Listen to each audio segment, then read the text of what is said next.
Hello viewers, this is Franklin. இப்போ நம்ம பார்க்க போகிற டாபிக் கிளாஸ் 11th உள்ள செட் ரிலேஷன்ஸ் அண்ட் ஃபங்க்ஷன்ஸுங்கிற ஃபஸ்ட் சாப்டரில் இன்ட்ரோடக்ஷன் மட்டும் பார்க்க போகிறோம். Okay, first topic sets. செட்ஸ்னால் என்ன? ஆல்ரெடி நம்ம என்ன பண்ணியிருப்போம், 10th செட்ஸ் பற்றி படிச்சிருப்போம். ஸோ டிஃப்ரெண்ட்டாக எதுவுமே கிடையாது. நீங்கள் 9th படித்த 10th படித்த அதே தியரி தான் இங்கேயும். Set a set is a collection of well define objects. So அங்கே படித்த அதே டெஃபினிஷன் தான் இங்கேயும்.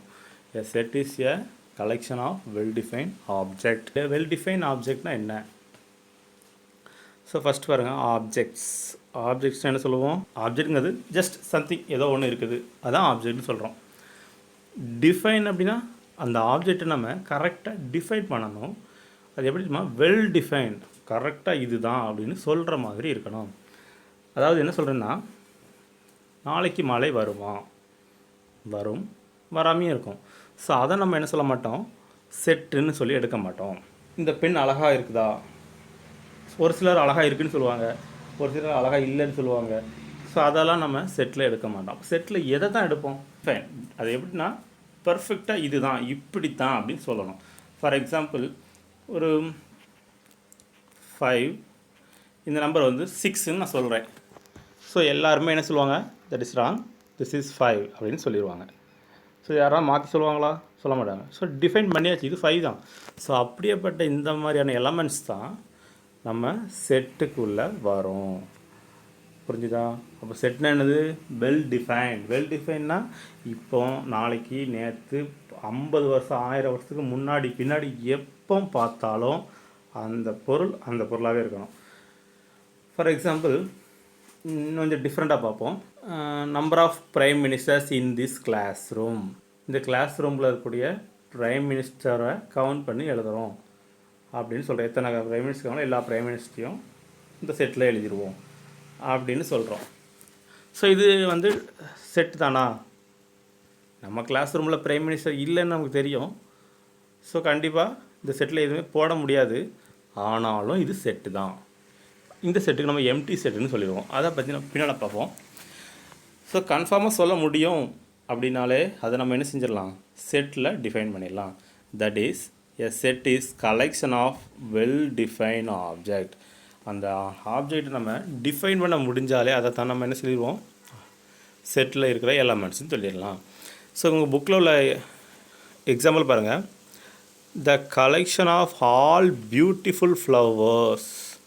ஸோ இந்த பியூட்டிஃபுல் ஃப்ளவர்ஸ்னு வந்துருக்கீங்களா, ஊட்டியில் உள்ள பியூட்டிஃபுல் ஃப்ளவர்ஸ் எல்லாம் கலெக்ட் பண்ணுங்கன்னு சொல்கிறாங்க.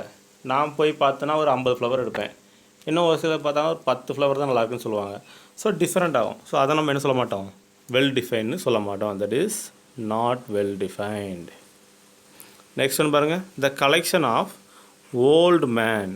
ஓல்டு மேன்னு சொல்லும்போது நான் மனசில் நினச்சிருப்பேன் ஒரு 80 வயசுக்கு மேலே ஓல்டு மேன்னு சொல்லி. இன்னொருத்தர் மனசில் நினைப்பாங்க 60 வயசுக்கு மேலே ஓல்டு மேன்னு சொல்லி. இன்னொருத்தர் 50 வயசுக்கு மேலே ஓல்டு மேன்னு சொல்லுவாங்க. கவர்மெண்ட் என்ன சொல்கிறாங்க, 58 ஆகிட்டுனா ஓல்டு மேன், ஸோ ரிட்டையர்மெண்ட்டுங்கிறாங்க. ஸோ ஒவ்வொருத்தரும் ஓல்டு மேனுக்கு டெஃபினிஷன் வேறு மாதிரி வச்சுருப்பாங்க. ஸோ இதை நம்ம வெல்லாக டிஃபைன் பண்ண முடியாது. So this also not well define. So இப்போ உங்களுக்கு டிஃபைன் பண்ணுறதுனா என்ன, டிஃபைன் பண்ண முடியாதுன்னா என்னென்னு புரிஞ்சிருக்கும் இல்லையா? நெக்ஸ்ட் 10th பார்த்தா ஒரு சில ப்ராப்பர்ட்டிஸை படிப்போம் நம்ம. டெஃபினிஷன், இந்த டெஃபினிஷன்லாம் கண்டிப்பாக 2 மார்க்கில் கேட்கலாம். ஸோ பாருங்கள், empty set or void set. Void செட்டுன்னு சொன்னாலும் எம்டி செட்டுன்னு சொன்னாலும் சேம் தான். எந்த எம்டி செட்டுக்கு இன்னொரு நேம் வாய்டு செட்டுன்னு சொல்லுவோம், சரிதானா? ஸோ எம்டி செட்னா என்ன? இப்போ தான் சொன்னேன், collection of prime ministers in the class room. நம்ம கிளாஸ் ரூமில் இருக்கிற பிரைம் மினிஸ்டர்ஸ் எல்லாம் கலெக்ட் பண்ணுங்கள் அப்படின்னு சொல்லிட்டா அந்த செட்டுக்குள்ளே எத்தனை பிரைம் மினிஸ்டர் போட முடியும்? பிரைம் மினிஸ்டர் இல்லை, ஸோ ஒருத்தருமே போட முடியாது. ஸோ அவ்வளோதான், அதுதான் நம்மளுடைய எம்டி செட்டு சொல்லிடுவோம். இப்போ இன்னொரு எக்ஸாம்பிள் யோசிப்போமா? Collection of buffaloes in this class room. இந்த கிளாஸ் ரூமில் பஃபலோ எத்தனை இருக்கும்? ஒன்றுமே இருக்காது இல்லையா? ஸோ அப்போ இதுவும் ஒரு எம்டி செட்டு தான். சரி, இதே எக்ஸாம்பிள் தானா, வேறு மாதிரி இல்லையா அப்படின்னா, உங்கள் கையில் எல்லார் கையிலையும் நான் காயின்ஸ் 1 2 3 4 5 அப்படி சம்திங் காயின்ஸில் கொடுத்துட்டேன். இப்போ அதுலேருந்து நான் கலெக்ட் பண்ண போகிறேன். Collection of coin that value 1.5 rupees. 1.5 rupeesல எனக்கு காயின் உங்கள்கிட்ட இருக்குமா? இருக்காது இல்லையா, ₹1 ₹2 ₹5 அப்படி தான் இருக்கும். சப்போஸ் 3 ரூபி காயின்ஸ் கேட்குறேன், 3 ரூபி காயின் உங்கள்கிட்ட இருக்குமா? இருக்காது. ஸோ அப்போ எதுவுமே இல்லை, கண்டிப்பாக இல்லைன்னு தெரியும். ஸோ அந்த செட்டில் நமக்கு என்ன போட முடியும்? எதுவுமே போட முடியாது. ஸோ அதுதான் நம்மளுடைய எம்டி செட்டுன்னு சொல்லிடுவோம். சரி, நெக்ஸ்ட் என்ன சொல்கிறோம் பாருங்கள், சப்செட். சப்செட்னா என்னென்னு பார்த்தீங்கன்னா, இப்போ நம்ம கிளாஸ் ரூமில் ஒரு 40 ஸ்டூடெண்ட்ஸ் இருக்கிறீங்க. இந்த 40 ஸ்டூடெண்ட்ஸில் ஒரு 5 ஸ்டூடெண்ட்ஸ் நல்லா ஃபுட்பால் விளாட்ற பிளேயராக இருக்கீங்கன்னு வச்சுக்கிடுவோம். ஸோ நான் சொல்கிறேன், கலெக்ஷன் ஆஃப் ஃபுட்பால் பிளேயர்ஸ் அப்படின்னு நான் சொல்லிட்டேன்னா என்னுடைய செட்டில் எத்தனை பேர் இருப்பாங்க? 5 பேர் இருப்பாங்க. இந்த 5 பேரும் எந்த செட்டிலேருந்து எடுத்திருக்கோம்? நம்ம கிளாஸ் ரூம். அந்த கிளாஸ் ரூம்லேருந்து எடுத்த அந்த 5 பேரை நம்ம சப்செட்னு சொல்லியிருக்கோம். தட் இஸ் ஏ அப்படிங்கிறது கலெக்ஷன் ஆஃப் ஃபுட்பால் பிளேயர்ஸ்னு எடுத்தோம்னா, பிங்கிறது கிளாஸ் ரூம் உள்ள ஸ்டூடெண்ட்ஸ்னு எடுத்தோம் அப்படின்னா, A is a subset of B. That is collection of football players is subset of collection of students in classroom. So இதுதான் நம்மளுடைய சப்செட்னு சொல்லுவோம். Superset. அடுத்தது சூப்பர் செட்னு சொல்கிறோம். அப்படியே ரிவர்ஸில் சொல்லிட்டீங்கன்னா superset. A is the subset of B அப்படின்னா B is a superset of A. அப்படியே ரிவர்ஸ். ஸோ இதுதானா. And next equal set. So equal செட்னால் என்னென்னு பார்க்க போகிறோம். ஈக்குவல் செட் அப்படிங்கிறது 2 செட்டை பற்றி பேசணும். ஏ அப்படின்னு ஒரு செட்டு, பின்னு ஒரு செட் எடுத்துக்கிறோம். ஸோ இந்த 2 செட்லேயுமே நம்பர் ஆஃப் எலமெண்ட்ஸும் ஈக்குவலாக இருக்கணும்.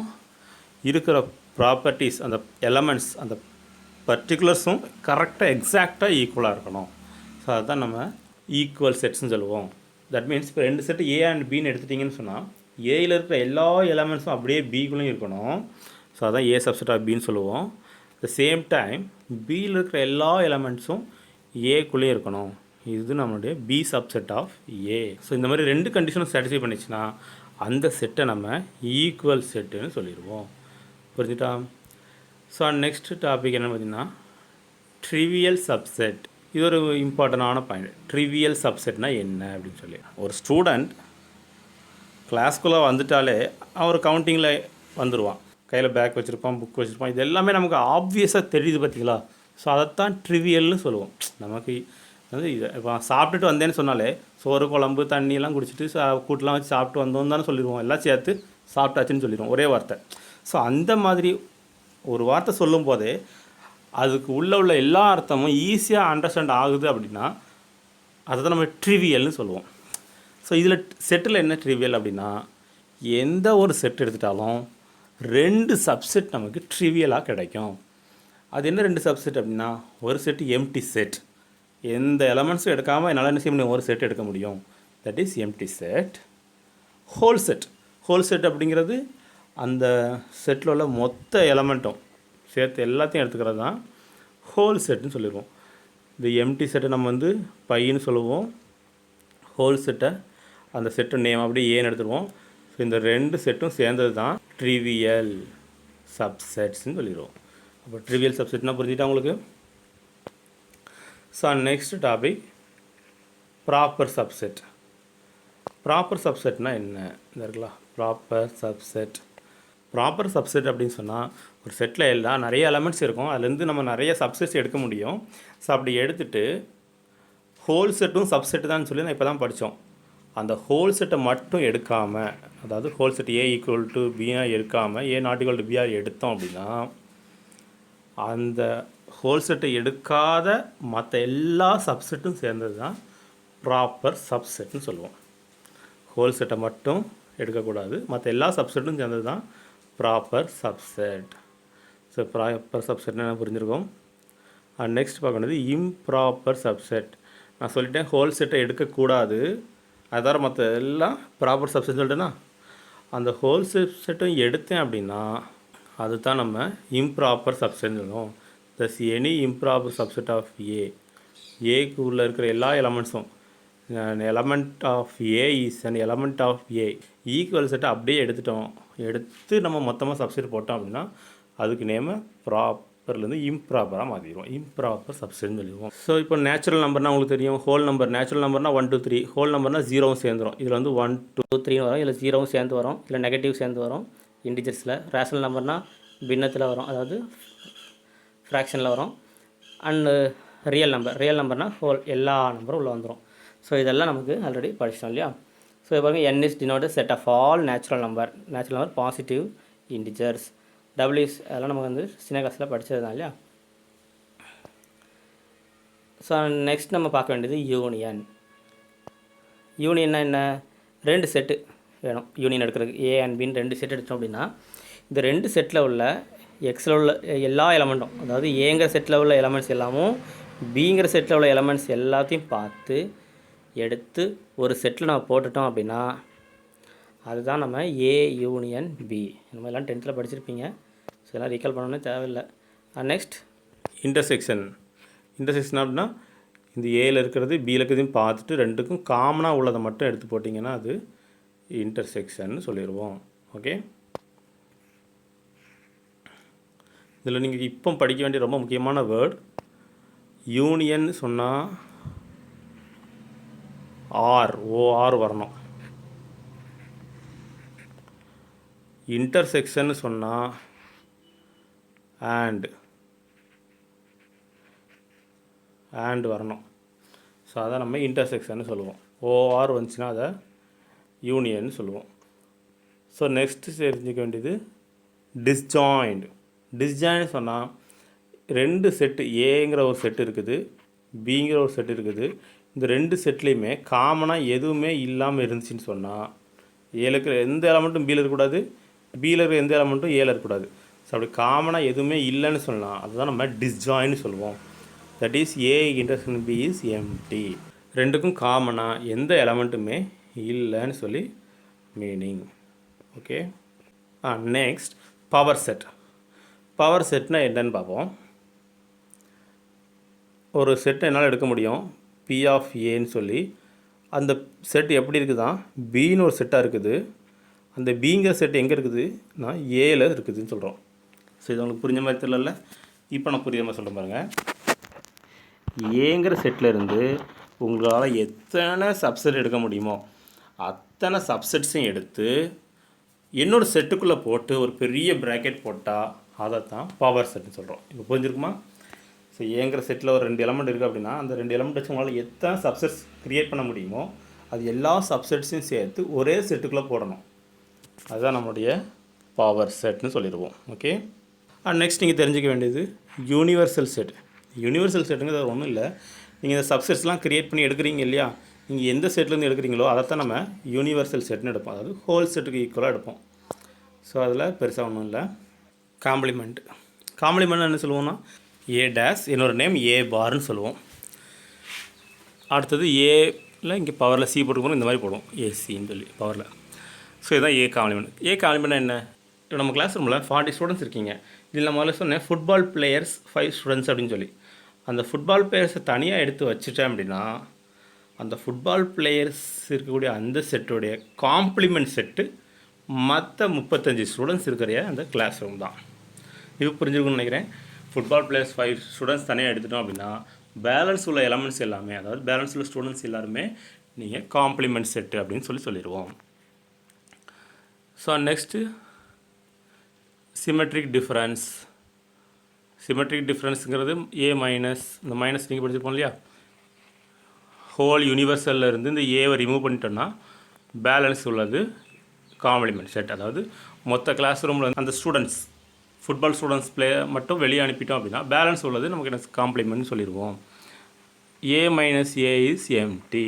ஹோல் மொத்த செட்லேருந்து மொத்த ஸ்டூடெண்ட்ஸும் வெளியே அனுப்பிட்டோன்னா உள்ளே வேறு யாருமே இருக்க மாட்டாங்க. That is empty set. So empty செட்லேருந்து ஏ செட்டை சப்ராக்ட் பண்ணுறீங்க. எம்டி செட்லேருந்து நமக்கு ஏ செட்டை சப்ராக்ட் பண்ணுறீங்கன்னா வரக்கூடிய ஆன்சர் எம்டி. அது எப்படி சார் எம்டி செட்லேருந்து ஏ செட் சப்ராக்ட் பண்ண முடியும்? ஒன்றுமே இல்லை. அதுலேருந்து ஏதாவது வெளியே எடுத்தீங்கன்னா மிச்சம் பேலன்ஸ் என்ன இருக்கும்? ஒன்றுமே இல்லை. ஸோ அதுதான் நம்முடைய empty set. And A minus empty set is A. இதுக்கு என்ன மீனிங்? மொத்தமாக ஒரு ஏன்னு செட் இருக்குது, அதில் நீங்கள் எதுவுமே எடுக்கலை. எம்டி செட்னால் என்னது? எதுவுமே எடுக்கலைன்னு மீனிங். ஸோ அப்போ அதனுடைய வேல்யூ பேலன்ஸ் ஏ அதே செட்டு தான். இப்போ ஏன்னு சொல்லி ஒரு செட் இருக்குது, அதான் நம்ம கிளாஸ் ரூம்னு வச்சுக்கோங்க. யூனிவர்சல் செட் நம்ம ஸ்கூல், மொத்த ஸ்கூல் வச்சுடுவோம். நம்ம கிளாஸ் ரூம்லேருந்து மொத்த ஸ்கூலில் உள்ள எல்லா ஸ்டூடெண்ட்ஸும் வெளியே எடுத்துட்டோம் அப்படின்னா கண்டிப்பாக கிளாஸ் ரூமில் இருக்க ஸ்டூடெண்ட்ஸ் என்ன பண்ணிடுவாங்க? வெளியே போயிடுவாங்க. ஸோ பேலன்ஸ் நம்மகிட்ட என்ன இருக்கும்? இந்த எம்டி செட் மட்டும் தான் இருக்கும். ஸோ இதுதான் நம்ம டிஃப்ரென்ஸில் உள்ள பேசிக் கான்செப்ட்ஸ். அண்ட் அதில் வந்து சிமெட்ரிக் டிஃப்ரென்ஸ் அப்படிங்கிறது ஏ டெல்டா பின்னு சொல்லுவோம். ஏ டெல்டா பிக்கு இன்னொரு name A union B minus A intersection B. இதுக்கு இன்னொரு வேல்யூ இருக்குது A minus B union B minus U. So இது ரெண்டுமே படிச்சுக்கணும், ரெண்டுமே ரொம்ப important. Next finite set. Finite செட்னா அந்த ஒரு செட்டுக்குள்ளே 40 ஸ்டூடெண்ட் இருக்குது, 1000 ஸ்டூடெண்ட் இருக்குது, 1,00,000 ஸ்டூடெண்ட் இருக்குதுன்னு சொல்லி கவுண்ட் பண்ணி கரெக்டாக சொல்ல முடிஞ்சால் அது ஃபைனைட் செட். சப்போஸ் என்னால் கவுண்ட் பண்ணி சொல்லவே முடியாது, அது போய்கிட்டே இருக்குது சார் அப்படின்னு சொல்லிட்டிங்கன்னா அதை நம்ம இன்ஃபைனைட் செட்டுன்னு சொல்லிடுவோம். சரியா? Next cardinality. நீங்கள் எத்தனை பேர் உள்ளே இருக்காங்கன்னு சொல்லிட்டீங்கன்னா கவுண்ட் பண்ணி அதுதான் கார்டினாலிட்டி. இப்போ 40 ஸ்டூடெண்ட்ஸ் இருக்கீங்க, அப்படி ஒரு செட்டு எனக்கு இருக்குது நம்ம கிளாஸ் ரூம் அப்படின்னா அந்த 40 அப்படிங்கிறதான் கே கார்டினல் நம்பர் அப்படின்னு சொல்லுவோம். Next singleton set. சிங்கிள்டன் செட்னா நம்பர் ஆஃப் எலமெண்ட்ஸ் வந்து நாங்கள் ஒன்றே ஒன்று இருந்துச்சா சிங்கிள்டன் செட்டுன்னு சொல்லிடுவோம். புரிஞ்சுட்டா? Next properties of set operation. So set ஆப்ரேஷன்ஸுக்கு சில ப்ராப்பர்ட்டிஸ் இருக்குது. ஸோ இது நீங்கள் 10th படிச்சிருப்பீங்க, பட் இங்கே என்ன இருக்குது மறுபடியும் படிச்சிருங்க. கண்டிப்பாக எக்ஸாம்ஸ்க்கு இதை வச்சு சம் இருக்கும். So first property commutative. காம்படேட்டிவ்னா என்னது? ஜஸ்ட் மாற்றி போடுறோன்னு ஞாபகம் வச்சுக்கோங்க. அது இன்டர்செக்ஷனாக இருந்தாலும் சரி, யூனியனாக இருந்தாலும் சரி, காம்படேட்டிவ்னு சொன்னாலே மாற்றி போடுறோம். ஏ யூனியன் பி, அங்கே B union A. And associative சொன்னீங்கன்னா ரெண்டாக சேர்க்குறது தான். ஃபஸ்ட்டு இல்லை 2 ஃபஸ்ட் சேர்ப்போம், அப்புறம் பேலன்ஸ் பின்னாடியில் 2 சேர்த்துருப்போம். இது ரெண்டுமே ஈக்குவல்னு சொல்லுவோம். டிஸ்ட்ரிபியூட்டிவ்னா பாருங்கள், இந்த ஏ யூனியனை தூக்கி இந்த பிக்கும் சிக்கும் டிஸ்ட்ரிபியூட் பண்ண வைக்கிறோம். அப்போ வர என்ன ஏ யூனியன் பியும், அடுத்தது ஏ யூனியன் சி கூட சேரும்போது ஏ யூனியன் சியும் வந்துடும். மிடில் உள்ள இந்த இன்டர்செக்ஷன் மிடில் வந்துடும். ஸோ இதே மாதிரி தான் இந்த இடத்துலையும் நமக்கு வந்திருக்கு. ஓகே. Next identity. ஐடென்டிட்டின்னு சொல்லும்போது எம்டி செட்டு உள்ளே வந்துடும். எப்படின்னு பாருங்கள், எந்த ஒரு செட்டு கூட எம்டி செட்டை சேர்த்தாலும் வரக்கூடிய ஆன்சர் அதே ஆன்சர் தான். அதே மாதிரி யூனிவர்சல் செட்டை இன்டர்செக்ட் பண்ணாலும் வரக்கூடிய ஆன்சர் அதே செட்டு தான். இது ஐடம்போர்டன். ஐடம்போர்டன்னா 2 சேம் செட்டை யூனியன் போட்டிங்கன்னா சேம் செட் தான் கிடைக்கும். அதே சேம் செட்டை இன்டர்செக்ஷன் போட்டாலும் சேம் செட்டு தான் கிடைக்கும். And absorption law. அப்சார்ப்ஷன் லாங்கிறது டிஸ்ட்ரிபியூட்டிவ் லா மாதிரி தான். ஆனால் பி சின்னு சொல்லி 2 எலமெண்ட் வராது. ஏங்கிறத வச்சும் பிங்கிறத வச்சு தான் பேசுவோம். பட் வரக்கூடியது சேம் ஏ வந்துடும். ஃபஸ்ட்டு உள்ள செட்டு அந்த செட்டு அப்படியே இருக்க ஆன்சராக வர மாதிரி வரும். இதை தான் நம்ம அப்சார்ப்ஷன் லா அப்படின்னு சொல்லிடுவோம். ஸோ நெக்ஸ்ட் டிமார்கன் லா. ஸோ டிமார்கன் லா ஆல்ரெடி படிச்சிருப்பீங்க. ஸோ இந்த டேஸுக்கும் இந்த இன்டர்செக்ஷனில் போடுற டேஸும் படிச்சிருப்பீங்க. இப்போ நெகட்டிவ் மைனஸுக்கும் நம்ம நினச்சி போகிறோம் படிக்க போகிறோம். அதாவது டிஃப்ரென்ஸுக்கும் படிக்க போகிற வேறு ஒன்றும் இல்லை. அது அப்படியே இந்த ஏ மைனஸை இந்த டிஸ்ட்ரிபியூட்டிவ் மாதிரி உள்ளே கொண்டு வரோம். பட் ஒரு சின்ன சேஞ்ச், இங்கே யூனியன் இருந்தால் அங்கே இன்டர்செக்ஷன், இதில் இன்டர்செக்ஷன் இருந்தால் இங்கே யூனியன் சொல்லி மாற்றிக்க போகிறோம். அவ்வளோதான்.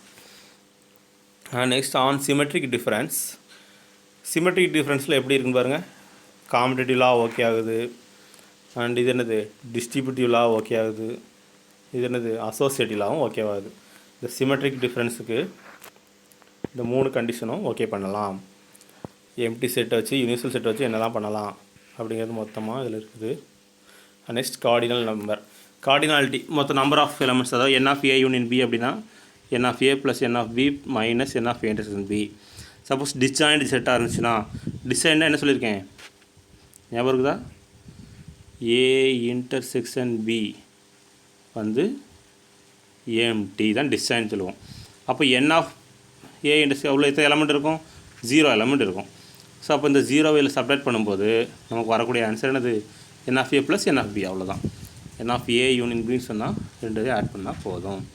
அடுத்தது 3 sets A union B union C இருந்துச்சுன்னா n of A plus N of B plus N of C minus N of A intersection B minus N of A intersection C minus N of B intersection C plus N of A intersection B intersection C. So இவ்வளோ தான். இவ்வளவும் செட்டோட introduction. So next கிளாஸில் நம்ம Cartesian ப்ராடக்ட்டை பற்றி படிப்போம். ஓகேவா? தேங்க்யூ. ஏதாவது டவுட் ஏதாவது இருந்துச்சுன்னா கமெண்ட் பாக்ஸில் கேளுங்க. ஸோ 11ங்கிறது ரொம்ப ஈஸி தான். ஸோ ரொம்ப சூப்பராக கொண்டு போயிடலாம். எந்த டவுட் இருந்தாலும் அப்பப்போ உடனே கேட்டு கிளியர் பண்ணுங்கள். ஓகே, தேங்க்யூம்மா.